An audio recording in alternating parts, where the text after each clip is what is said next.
அவர் இறங்கிடும் நேரமே. எலியாவின் தேவனே அவர் இறங்கிடும் நேரமே. அசைவாடும் அனலாக்கும் எங்கள் அக்கினி ஜுவாலையே. அசைவாடும் அனலாக்கும் எங்கள் அக்கினி ஜுவாலையே.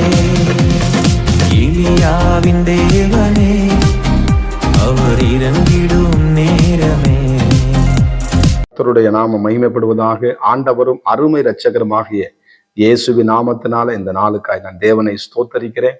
நம்ம ஜெபம் ராஜாதி ராஜாவே எங்களோடு கூட பேசுங்கப்பா. கர்த்தர் நல்லவர், உம்முடைய கிருபை எங்களோடு இருப்பதற்கு நன்றி. இயேசுவின் நாமத்தின் பிதாவே ஆமென். எடுத்து வாசிப்போம். எசேக்கியேல் 36 அதிகாரம் 26 வசனத்தோட வாசிப்போம்.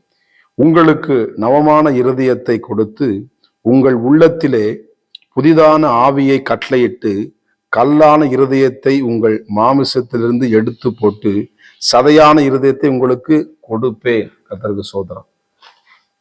கல்லான இருதயத்தை சோதரம். ஒருவேளை உங்க இருதயம் பாரமா இருக்கணும், கடினப்பட்டு கிடந்து, ஒருவேளை சொன்னா இது சொன்னாலும் கேட்க மாட்டாங்க, எல்லாமே எனக்கு எதிர்மறையா செயல்படுறாங்க, எனக்கு விரோதமாக செயல்படுறாங்க. அப்படிப்பட்ட கல்லான இருதயத்தை ஆண்டவர் சதையாக மாற்ற போகிறார். ஒருவேளை குடும்பத்துல கூட என்ன சொன்னாலும் அசைய மாட்டுறாங்க அந்த காரியத்துல அப்படின்னு சொல்லி நீ ஒருவேளை கலக்கத்தோடு காணப்படலாம். ஆண்டவர் கல்லையும் கரைய வைக்கிறது தான் ஆண்டவர். சோத்திரம். அதுக்கு ஒரே ஒரு காரியம், இயேசுவினுடைய அது சொல்லி கொடுத்த அந்த அன்பை நீங்க என்ன பண்ணுங்க, அதை என்ன பண்ணுங்க, அந்த அன்பை என்ன பண்ணுங்க, அந்த அந்த யுக்திகளை நீங்க என்ன பண்ணுங்க, குடும்பத்துல கையாளுங்க. கர்த்தருக்கு ஸ்தோத்திரம். ஆண்டு கொடுத்த வார்த்தை எல்லாம்னா தேவன் எப்படி இருக்கார், அன்பாகவே இருக்கிறார். சோத்திரம். நம்ம எப்படிப்பட்ட மனுஷனா இருந்தாலும் ஆண்டுடைய வார்த்தைக்கு முன்பதாக அது கல் என்ன பண்ணும், நிச்சயமா கரையும். எந்த கல்னா இதயமாகிய கல் என்ன பண்ணும். அப்போஸ்தலனாகிய பவுல் நீங்க எடுத்து வாசிங்க, அநேக நிருபத்தை எழுதின ஒரு தேவனுடைய மனுஷன். அவன் முதல்ல என்ன பண்ணா, சவுலா இருந்தான்.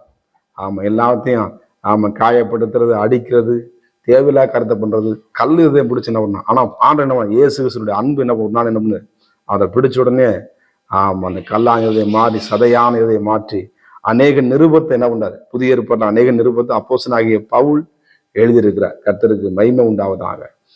இயேசு கிறிஸ்துவை பற்றி உள்ள அவங்களுக்கு போக முடியலாம அந்த அளவுக்கு இதயம் கடினமா இருந்துச்சு.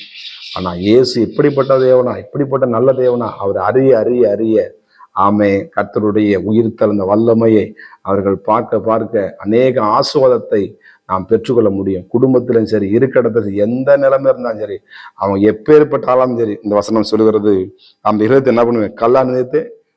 ஒருவேளை குடும்பத்துல தேவையில்லாத போராட்டங்கள், நம்மளுக்குள்ள தேவையில்லாத அந்த குணாதிசயம் இருந்தா அதை இந்த காலை வேலை அதை எடுத்து போடுகிறார். எடுத்து போட்டு என்ன பண்ணாரு, திராட்சை தோட்டத்துலாம், திராட்சை தோட்டத்தை கல்லெல்லாம் பொறுக்கி போட்டு அதை என்ன பண்ண, தண்ணி கொடுத்து நல்லா சுத்தப்படுத்தி அதை நல்லா வளரப்படியாக தேவன் செய்கிறார். உங்களுக்கு என்ன பண்ண, நவமான இருதயத்தை கொடுத்து சதையான இருதயம். சோத்திரம். அந்த சதையான இருதயம், லகுவான இருதயம், எல்லாரையும் நேசிக்கக்கூடிய அதான தேவனுடைய விளையேறப்பட்ட அந்த அன்பு இந்த காலை வேளையில உங்கள் குடும்பத்துக்குள்ளே உலாவி கொண்டிருக்கிறது, உங்களுக்குள்ளே உலாவி கொண்டிருக்கிறது. ஆண்டவரே, ஆண்டவரே எனக்கு இந்த காரியத்துல எனக்கு அப்பா எனக்கு சதையான இதயத்தை கொடுங்கப்பா அப்படின்னு சொல்லி கேட்டீங்கன்னா வசனம் சொல்லுது. வசனம் பாருங்க அழகா, நான் உங்களுக்கு என்ன பண்ணுவேன், கொடுப்பேன். கர்த்தருக்கு சொல்றேன். கர்த்தருக்கு சொல்றேன். ஒருவேளை இதயத்துல பலவீனமா இருக்கலாம், இதயத்துல எந்த விதமான காயமா இருக்கலாம். சோதரன். ஆண்டவர் எல்லாவற்றையும் அவர் பார்த்து கொள்ளுகிற தேவனாக இருக்க. 27 சொல்வது, உங்கள் உள்ளத்திலே என் ஆவியை வைத்து உங்கள் என் கட்டளைகளில் நடக்கவும் என் நியாயங்களை கைகொள்ளவும் அவைகளின்படி செய்யவும் பண்ணுவேன். கர்த்தருக்கு சோதரன். பாருங்க எவ்வளவு ஒரு நல்ல தகப்பனாக இருக்கிறவர், இயேசுவாக இருக்கிறவர், எல்லாமா இருக்கிறவர். நான் என்ன பண்ணுவேன், அதை உங்களுக்கு நான் கொடுத்து என்ன பண்ணுவேன், சோதனை கிளீன் பண்ணி வெளிச்சத்துல நடக்குவதுன்னு சொல்லி இந்த கால நேரத்தில் கர்த்தர் சொல்லுகிறார். நிச்சயமாக நீங்க வெளிச்சத்தை நடப்பீங்க, ஆசீர்வாதத்தை பெற்றுக்கொள்வீங்க. கர்த்தர் நிச்சயமா உங்க வாழ்க்கையில பெரிய காரியங்களை செய்து உங்களை ஆசீர்வதிப்பார். ஜெபம். பரிசுத்த தேவனே, ஆண்டவரே, கல்லான் இருதய சதைய இருதயத்தை கொடுத்து உங்களுடைய கட்டளையும் நியாயங்களையும் உங்களுடைய அன்பையும் உள்ளே இந்த குடும்பத்துக்குள்ளே வைக்குவதற்காய் ஸ்தோத்திரம் அப்பா. உங்களுடைய பிள்ளைகளுக்கு கொடுப்பதற்காய் ஸ்தோத்திரம் அப்பா. அவர் எந்த நிலைமையில இருந்தாலும் இயேசுவினுடைய வல்லமையின் அன்பு சந்திக்கட்டும், அற்புதங்களை செய்யுங்க. இயேசுவின் நாமத்தின் பிதாவே, ஆமென். God bless you. கர்த்தர் உங்களை ஆசீர்வதிப்பாராக. நான் ஒருவன் மாத்திரம் நீந்திருக்க பாகாலின் படைகளை ஜெபிக்க அவர் தலையசைப்பா, ஜெபிக்க ஜெபிக்க அவர் தலையசைப்பா. நெருப்பாய் இறங்கிடுவா என் தெய்வம், நெருப்பாய் இறங்கிடுவா. ஆவியே, ஆவியே, அசைவாடும் அனலாக்கும் எங்கள் அக்கினி ஜுவாலையே, அசைவாடும் அனலாக்கும் எங்கள் அக்கினி ஜுவாலையே.